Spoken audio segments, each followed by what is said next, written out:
YouTube. Hey, what's good? Hey y'all, we're coming at you today with a very special video.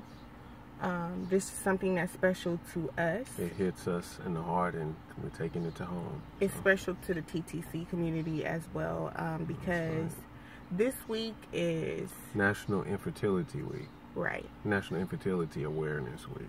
Right. So, we wanted to talk about this subject because it hits home for a lot of us, especially for the TTC community.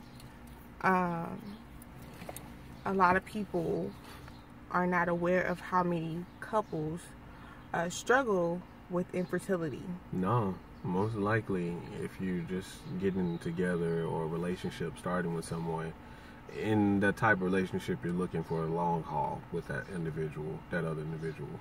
Last thing on your mind is, am I going to have a problem conceiving a child? I mean, you just start off and you're ready to possibly think about getting married, moving in, whatever your case and scenarios. That is the very last thing on your mind. It was on ours. And I do recall one of my good friends, we talked about something like that, and he was like, whoa, we just started to think about getting married, not how much trouble it may have to be able to have a child. Sorry, I was trying to fix my shirt. So most people are not aware. No. Truly or not. 1 in 8 couples struggle to build a family. 1 in 8 couples. And, you know, we're part of that. Yeah. When we got married, we did not expect to have a hard time conceiving. The one thing, you see that? Sorry y'all, it's a fly or something in here. The one thing that we talked about before we got married was, okay, we're gonna get married, and by the time we're 23 and 24, we're gonna have a kid, and then by the time we hit 30, we should at least have 2. My husband wanted 3, and I was like, no sir, we're only gonna have 2. And you know, you never think about, oh my God, it's gonna be hard for me to get pregnant. You don't think that. Right. None of us do. Probably some girls and women think, oh, I'm gonna have a tough time during pregnancy, but not conceiving. Right. When I found out about me having endometriosis and PCOS, I already knew that it was going to be a tough time. We were going to have a hard time conceiving. I didn't really set my mind up for how hard it really was going to be.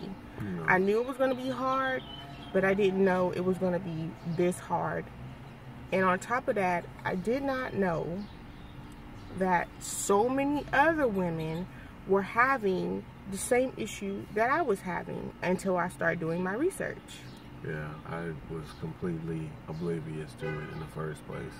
I was aware of movies and shows and stuff that have, oh, it's either the man or the woman that has an issue, but not really, oh, that could be me, that could be us, you know? Right. So.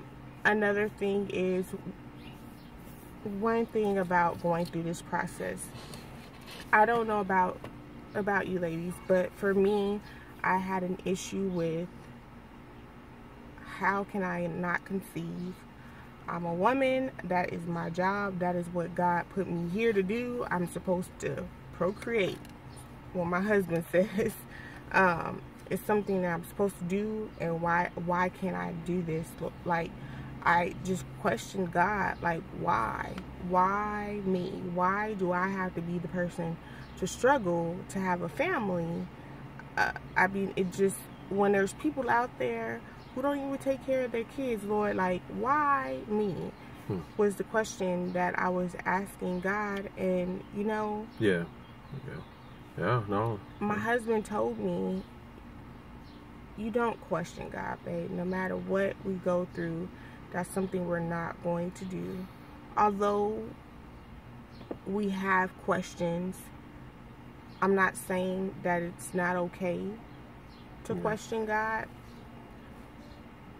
I just don't want to blame God. It's the manner of how you're questioning, but I mean, more on that, you know, these are things she said that I've told her, but there even came a point in time where, yes, as the man, I mean, speaking real here, being real, no matter how unsafe these, words I'm about to say or may make you feel, but, you know, step out in your own skin, be real, because that'll help you come more into terms of, you know, where you need to be in your mind frame. So for me, you know, it did come across in my mind, just like she said about her, you know, you realize where the problem lies, and in this case, our case, it wasn't with me. So the question is, it's like, why did God, you know, have me set into this marriage with this woman who may or may not ever conceive a child? And you know, is it my destiny to be in this particular position? You know, when in reality, in our case, I'm okay with, you know, my business. I'm okay with my counts and stuff like that. But, you know, it does come depressing too for the man. And if you're watching this, it probably has become depressing before for you, or maybe it's getting there. It's urging into your mind, like, you know, just be okay that you're not okay too. Right. You're a spouse and you're a supporter. You don't carry the child. Maybe is your issue. You know, maybe it's not. But for those who it's not their issue, just realize that it's your issue together. You're meant to be here. You made a choice, and you have to stand strong with that choice. Because if you don't, then, you know, who are you? I wanted to say this. A lot of us don't realize that infertility doesn't have nothing to do with your race. It doesn't have nothing to do with your gender. It doesn't discriminate at all. No. And it's tough for a lot of married couples, a lot of couples, just period.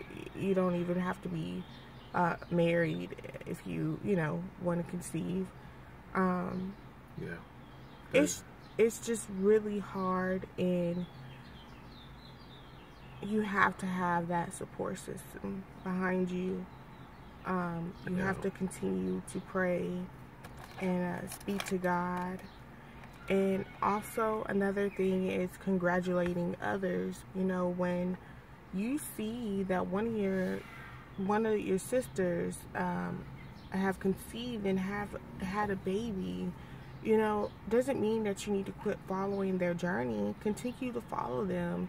Continue to see where life takes them, because, you know, you can go through infertility more than once. Like, you know, people want a big family. I mean, my husband over here, he wanted, I'm telling y'all, he wanted 3 to 4 kids. And like right now we're almost in our 30s, and we're just like, is that gonna happen?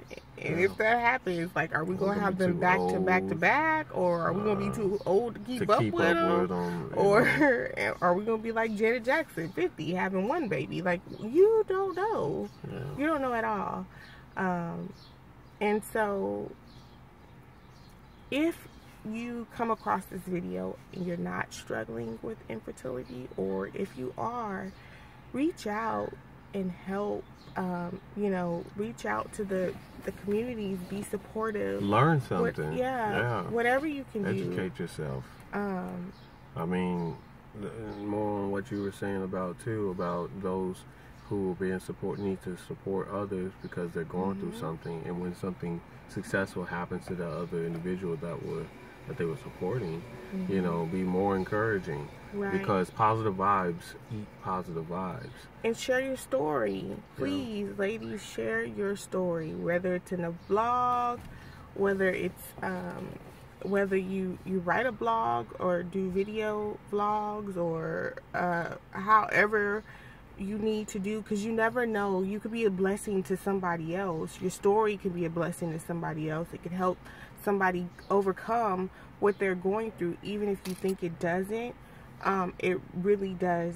This is why I started doing videos anyway, was because I saw somebody else's journey and I decided, well, I guess I could do my own. And I really didn't want my family to watch it. I just wanted something. I wanted someone who didn't know me to say they understand, they can relate to me. This is what I went through. This is my testimony. And I can say, okay, you know what? I can do this. Yeah, I didn't even know how she felt, truly, until I saw her first videos, and I really saw the dedication that she was putting into this to try to vent. Really, it was, like she said, it was a method of venting, and just not necessarily asking for help, because at that point, you don't even know what is even happening. Honestly, you don't even know what kind of help you need to seek. You don't at all. It wasn't no doctor's appointments or nothing like that. They don't give you a list for infertility. Because they don't know. They don't even understand it if they're not specialized in it. They don't even tell you, here, go to the fertility specialist. You're going to have a problem having a baby. They don't tell you all that. What they do is they pretty much, which I hate to say, but some doctors take advantage of couples who have infertility. That is correct. Because they know how far we would go to have a baby. Yeah. And most of the time it may not be helping what they're doing, but they have you on this process that you're pretty much paying the hospital, the doctor's office, for your appointment visits, for the treatments, and things like that. They're advisory, and then their referrals, they get paid. So, and you may not have the best doctor right now. You've just dedicated because you're familiar, but being familiar should not scare you from change. Change should not be fearful when it includes opportunity for better. And what I was going to say is, for those women who give up easily, you got to understand that everything is not available for success in the end, but you have to try, because if you don't try and you give up, then you're giving up without exhausting all your resources. You try this 1, 2, or 3 thing. Even if you've done that 1, 2, 3 thing repetitiously, you haven't given and tried all your options. Maybe it's being healthy that you need to get. I get excited with this because there's so many things we've missed. You know what I mean? There's so many things we've missed along this journey. Exercising. Right. If you have to do a diet, do a diet. If you have to exercise. Try to see what helps. In the midst of finding out what helps, it also makes you feel better, makes your body, be more healthier. And man, you got to join the journey too. And then your baby's going to be healthy too, because that's right. I'm pretty sure as long as it takes for us to try to conceive, we are very, very, very self-conscious. Like, oh my God, what am I doing wrong? Am I going to do this? Is this going to hurt the baby? Those are the things that we think about, because it's taken so long to get to that point, to conceive and to actually carry the baby all the way through 9 months and make sure your baby's safe, right. And make sure your baby it comes out with all their fingers and toes. That's just the things that we have, that we go through. Right. You can't we worry about when a baby comes, how healthy the things we're going to provide to them. But if we're not being healthy ourselves, then that's a waste. That's a bad teaching example. So what I want to do, because I don't want this video to be that long, y'all. I'm sorry to even hold you this long, but at nighttime, pray. I believe that God is listening to me and my husband, and to you sisters, I believe that. I believe that God will bless us. It may not be in our timing. I believe that our blessing will come when it's just right. And I want to end this video on that note. And we will talk to y'all later. And thank you so much for being supportive of us. We always say that we're very blessed to have the people, people reach out to us. And to me, it doesn't matter if 2 or 3 people watch this video and comment. It doesn't matter to me. It's just the fact that my story's heard and other women's stories are heard. And and I just want to encourage somebody else like other people encourage me. That's right. Thanks for tuning in and hearing about more and staying aware with Infertility Awareness Week. Thank you.